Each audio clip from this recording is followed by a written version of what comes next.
Hi guys! Kadalasan, palagi tayong nakasakay ng kotse, di ba? Minsan, nasubukan mo daw bang maglakad at makita ang nasa kapaligiran mo habang naglalakad ka.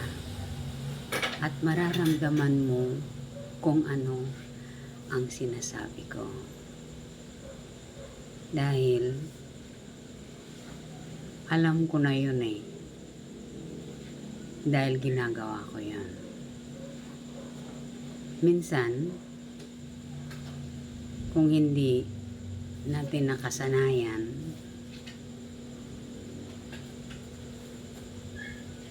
bakit hindi natin subukan?